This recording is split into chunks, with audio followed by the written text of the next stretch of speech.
out for a morning walk. Second one, actually. I already walked around Metropolis. I'm still in Metropolis. There's this fort here we're going to go see. Zoom back so I don't jump so much. Okay. Serves the fort to protect the river. Okay, it's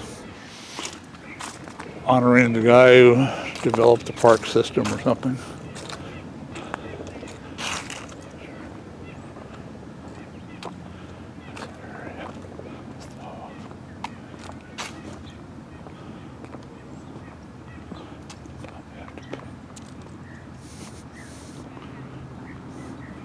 Alright, this is 4 flags over Fort Massac.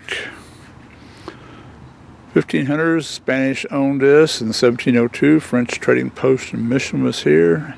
1757, French fortification to block the British expansion into the Mississippi River, named Fort Massac. So the French built it first.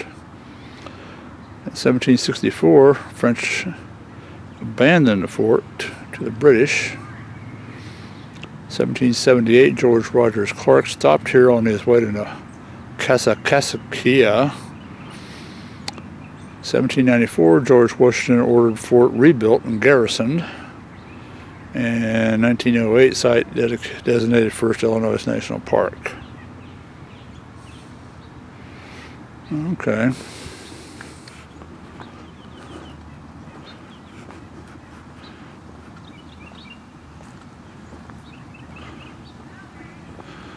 Well, the fort's over here, and it's kind of fenced off. Probably have a tour sometime or another. Let's see what we got here. Before you stands a replica of Fort Massac as it looked in 1802, following the numbers, different components of the fort. Okay. Yeah, they always built them in this kind of a formation.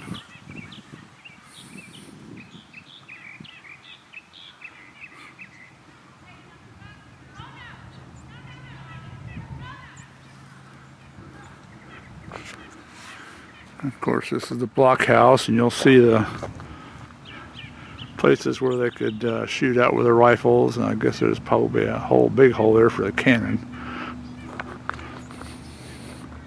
I'm sure they had them over there on the riverside too. It doesn't look like they've put those back where maybe they have. I just haven't gotten over there yet. Anyway, there's a big old statue over here. We're going to go see it. Alright, so we walked around over here, and yeah, sure enough, the other blockhouses are there. Yeah, you can see them right there. Yes. Also defenses inside that building. So pretty much defensible positions all around. Good lines of fire. So they could protect everything from all sides. Now this whole area over here, I'll have to look on the map, see what this is, but obviously it must have been some quarters here or something.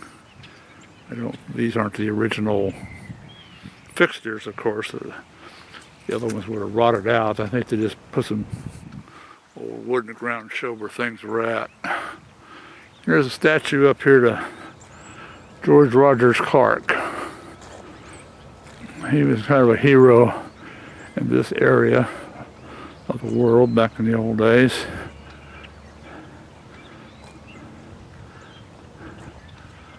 Fought in the Indian Wars.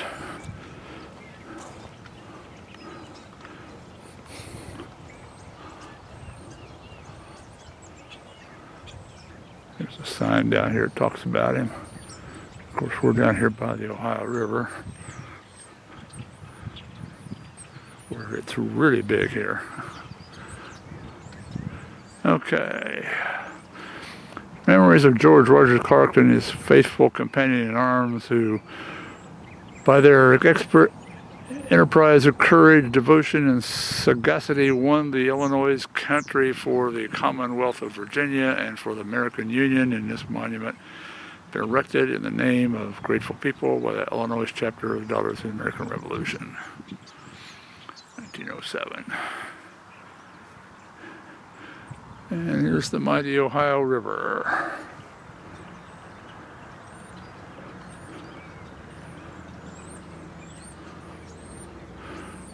We're not too far from where it meets the Mississippi. It's actually bigger than the Mississippi when it meets the Mississippi. Then the Mississippi gets bigger as it goes on down. There's a boat launch over here, apparently.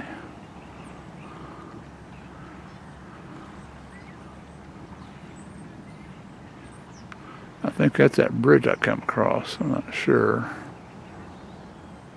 No, my bridge was down the road further. This is the good bridge.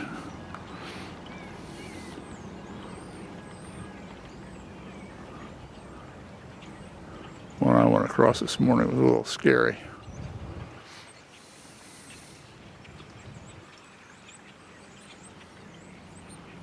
Okay.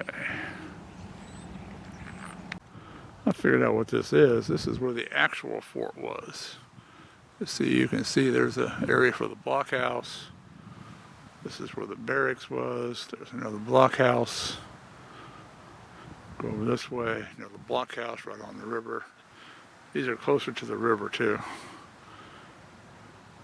More barracks, and then the fourth blockhouse. So this is probably outline of the actual original fort, where there was over there reconstructed one as a replica.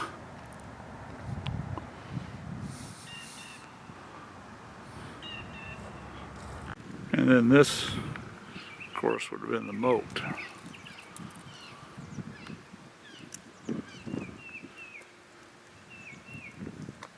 Both sides around the fort. So that's a typical fortification back in those days, especially along the river, protected from people going down that ain't supposed to be going down, and also from Indian attacks.